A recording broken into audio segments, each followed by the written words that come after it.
家好啊，歡迎返嚟我嘅 channel 啊！好耐咧都冇上嚟咧同大家介紹餐廳啦。今日想同大家介紹一間位於日本東京嘅米芝蓮餐廳。佢唔單止係一間米芝蓮2星嘅餐廳，甚至咧被評為2024年亞洲最佳餐廳。呢一間餐廳咧，其實我喺2年前已經嚟食過一次。當時真係覺得非常非常之好味，咁所以咧2年之後咧，我就帶埋我啲朋友一齊嚟試啦。呢一間餐廳就係位於日本東京四季酒店入邊嘅實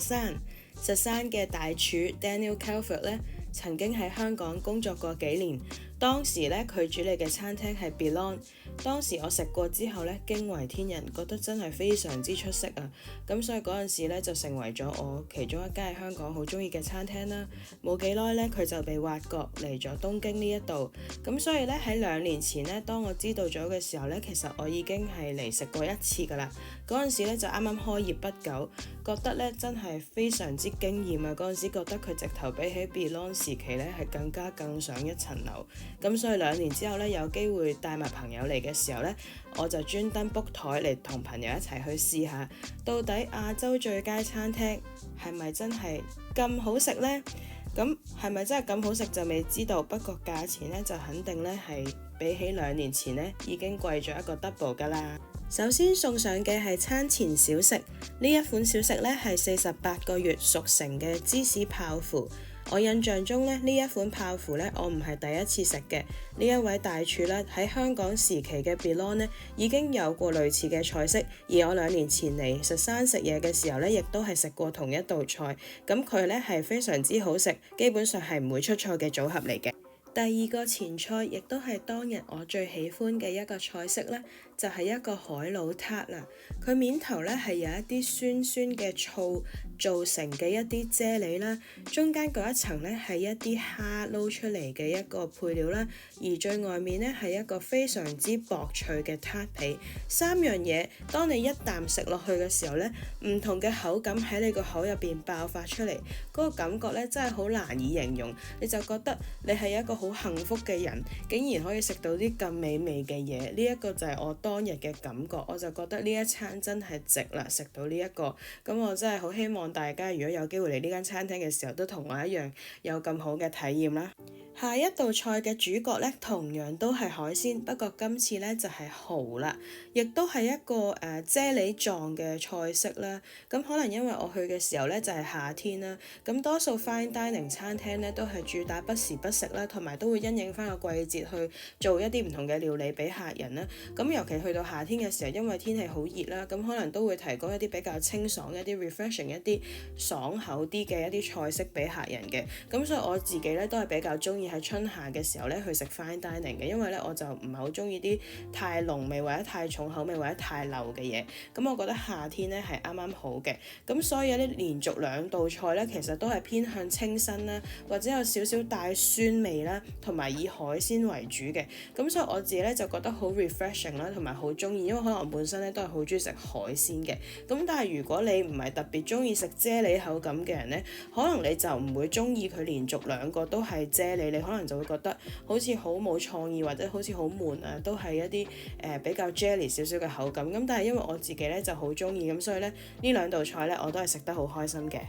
再下一道菜咧，同樣都係海鮮，兼且咧個主角咧係我哋香港人好常食嘅海蜇啊！咁我亦都係第一次咧喺 fine dining 餐廳嗰度咧食到海蜇啦，覺得好得意。不過呢一個口感咧同頭先嗰2道相比咧就有少少唔同啦，佢係比較 creamy 一啲嘅。佢唔單止有海蜇啦，亦都加入咗橄欖啦同埋 anchovies 嘅，咁所以咧就會有一啲唔同嘅元素喺度啦。食落去咧比起前面2個咧會鹹口一啲，同埋 creamy 一啲，感覺上咧係會相對咧係比較重口味嘅。咁呢一個咧都係好食嘅，不過如果要問我嘅話咧，我就中意前面2個多啲，因為咧嗰2個咧就真係會清新一啲。咁呢一個個汁咧就有少少似千島醬嘅感覺。即係都係比較偏向重口味或者係流一啲嘅醬汁，咁所以咧就同前面嗰2個咧個差別就大少少啦。同其他餐廳唔一樣，呢一間餐廳嘅麵包呢，唔會喺一開始呢就俾你食嘅，而係呢嚟到中段呢先至俾你食嘅。咁呢一個就係佢哋嘅 homemade malted barley sourdough with Brittany butter。咁呢個侍應就係咁講話，呢一隻 Brittany butter 呢係幾咁犀利啊，出名嘅一個 butter 啦。咁但係呢，因為我嘅朋友呢係一個非常之厲害嘅一個對飲食好有研究嘅人啦，佢就話覺得當日呢一個牛油呢，其實呢係溶得太過犀利啦，就太過液體化，咁呢就唔係真係咁好食。咁我自己覺得呢都有少少瀨氣嘅，因為呢佢呢嗰個牛油呢好水啊，變咗呢係咁滴晒落嚟，可能大家睇片都見到佢咁滴落嚟，其實就會食到好撈教啦，同埋呢都唔係幾方便。咁但係講翻呢個燒刀呢，個燒刀呢係好食嘅，只不過呢係個牛油呢唔係我食過最出色嘅牛油，反而呢仲覺得好尷尬添。你一路搽呢，佢就一路溶一路滴一路滴，咁可能呢相比之下呢，我會更加中意一啲硬實少少嘅牛油啦。食完麵包之後嘅下一道菜呢，同樣都係一個海鮮嚟嘅，就係產自北海道嘅帆立貝同埋山梨原產嘅粟米啦。其實 fine dining 入邊加入粟米呢，我真係第一次見。不過其實我都好欣賞呢主廚呢係盡量呢去利用一啲在地嘅食材呢去打造出一個 fine dining 嘅 menu 出嚟㗎。咁其實呢，每一道菜呢，佢哋都會講明係喺邊一個縣或者邊一個市度出產嘅某一種食材啦。咁我感受到佢哋都好想盡可能地用返一啲本地嘅食材去俾大家去感受到一啲本地食材嘅魅力啦，再加上其實日本本身嘅食材呢，當然我哋都知道係非常之好啦，咁所以成件事都會係非常之唔錯。帆立貝本身係我非常之中意食嘅一種海鮮嚟嘅，咁所以呢，我就當然會覺得係喜歡啦。咁但係如果你問我呢一個驚唔驚豔呢，我覺得呢一個就係正常嘅好食咯，就冇前面頭先嗰個蝦撻同埋嗰個蠔呢咁令我驚豔啦，因為可能始終都係帆立貝。咁其實你都知道大概咩口感啦，同埋可能我哋本身亦都食得比較多好好食嘅帆立貝，真係食唔少，咁所以相比之下呢，就會覺得係比較正常嘅好食咯。下一道菜呢，其實係一個過渡菜嚟嘅，咁就係喺煮菜之前呢，就上一啲比較清新嘅食物，去等我哋呢去 refresh 一下我哋嘅口腔嘅。咁所以呢，就係一個大阪產嘅水茄子啦。咁但係其實呢，我覺得佢唔算係好起到一個清新嘅作用，因為佢中間呢係夾住咗一啲火腿，咁火腿本身都比較鹹嘅，咁所以呢，就會令我覺得都係屬於偏鹹嘅一道菜式。咁但係點樣都好啦，就叫做有一啲菜俾大家食，等大家都可以感覺比較 light 一啲，然之後再準備過渡入去呢比較重口味嘅主菜啦。接住落嚟呢，就進入到主菜嘅部分啦。今日嘅主菜呢，係北海道嘅鹿肉，配上北海道嘅蘆筍，同埋用意大利嘅豬油去調製嘅一個薯仔。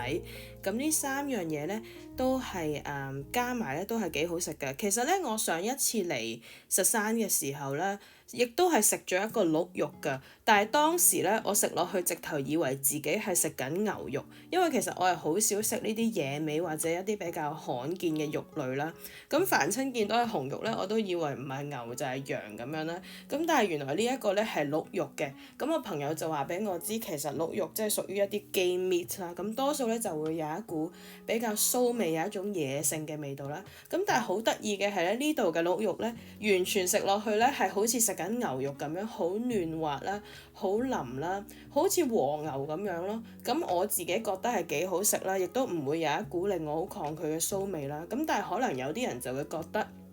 佢食鹿肉其實就係為咗要食嗰一股騷味或者嗰一種野味嘅感覺。咁如果係咁嘅話，咁可能呢一度嘅鹿肉呢係會令佢哋有少少失望嘅。咁但係作為一個平時係冇食過鹿肉或者係不常食野味嘅人嚟講呢，食落去呢，我覺得呢都係可以接受。咁由於我覺得始終呢個餐廳嘅定位都係fine dining 啦，咁佢都係面向一啲比較食得起嘅人啦，咁可能佢都會盡量想係個口味係比較容易被大家所接受，但係又想有啲特別。呢個就係我諗點解佢會揀一啲比較罕見嘅一啲肉類嚟做主菜嘅原因。但係佢罕見得嚟呢，又唔可以係唔好食，亦都唔可以係太過 extreme 嘅。咁所以佢就會揀一啲罕見得嚟，但係味道呢又好似主流肉類咁樣嘅鹿肉啦。咁呢個係我嘅猜測啦。咁無論如何呢，我自己覺得呢一道菜呢，我自己都幾中意食啦。再加上個薯仔呢，係都好好食嘅。咁所以就係一個合格嘅主菜。咁但係你問我有冇驚豔嘅感覺呢？始終我自己可能都係比較中意食前面嗰啲海鮮嘅菜式多啲。咁呢一個肉嘅味道其實就係即係好似食緊一塊牛扒咁樣，只不過佢係一個鹿肉，所以就會係好似特別啲或者唔一樣一啲咁樣啦。咁接住落嚟呢，就係 cheese 啦。其實 cheese 呢，就係一個 optional 嘅選擇嚟嘅。咁如果要食芝士嘅話呢，就每位呢要俾多4000 yen 嘅。咁當時我哋都係問侍應啦，咁佢就話呢，因為呢一間餐廳都係主要想支持翻一啲本土嘅食材啦，咁所以連芝士呢都係日本做嘅。咁由於我哋好好奇到底日本做嘅芝士係點樣呢？咁我哋呢就加咗2份芝士嚟一齊嚟 share 嚟試下到底係乜嘢味嘅。咁所以呢，佢而家就為我哋準備緊，我哋每個人有半份嘅芝士咁樣啦。咁其實侍應姐姐都好大方咁樣同我哋分享話，其實呢一度嘅芝士嘅供應商呢，就係位於東京嘅一間叫做 Cheese Stand 嘅鋪頭啦。咁其實呢，係我哋自己行入去呢都會買到嘅。咁所以可能如果大家有興趣嘅話呢，都可以去試下嘅。咁佢嘅日文名就叫做 Shiro Kabi Cheese。咁我哋當時就只係想試下，咁但係我本身就唔係話特別中意食芝士或者經常食芝士嘅，但係食落去呢，我會覺得果然呢個 chef 真係好大膽，因為呢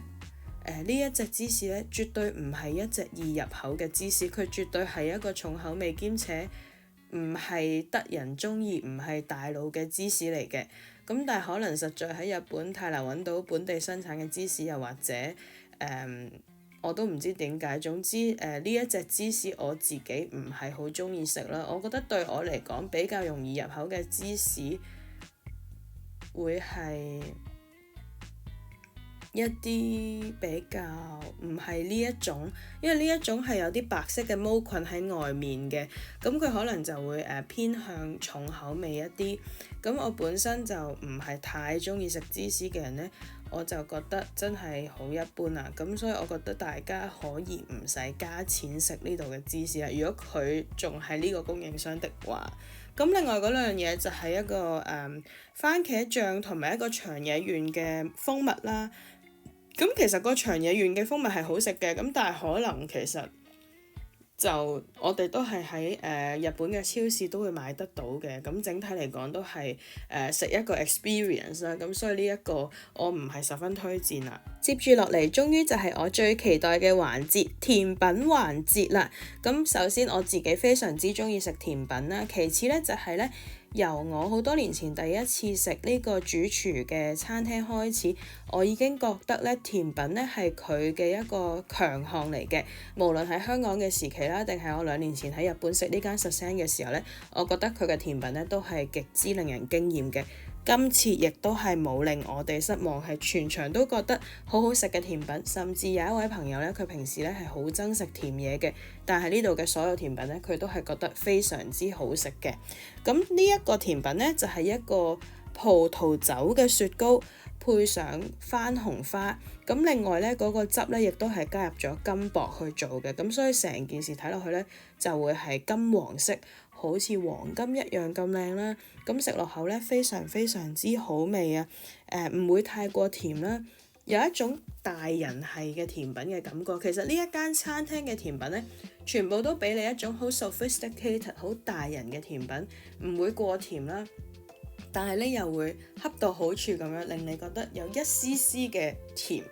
咁咧就好符合我心目中好中意食嘅甜品啦。咁無論係幾年前喺 Beyond 食嘅佢個千層酥啦，甚至嚟到而家呢度嘅全部甜品咧，我覺得都係非常極度出色嘅，絕對值得為咗呢度嘅甜品咧專登嚟食一次㗎。呢個世界上最幸福嘅事就係食甜品，咁比食甜品更加幸福嘅事係乜嘢呢？就係食完一個甜品之後又有另一個甜品啦，兼且第二個甜品仲比起第一個甜品更加出色添啊！講緊嘅呢，就係而家面前嘅呢一款甜品啦，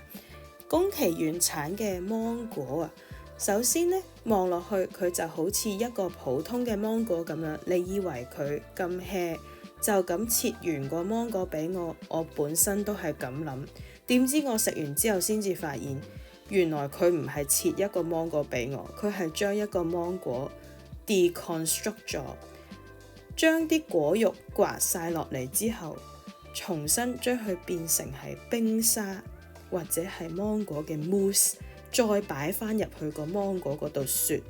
令你以為佢就係一個芒果，但係其實佢係一個甜品，只不過你覺得佢係一個芒果，但係佢比一個普通嘅芒果更加好食。呢一個就係呢個 chef 用心之處啦，佢願意去花時間去將一個咁簡單嘅嘢，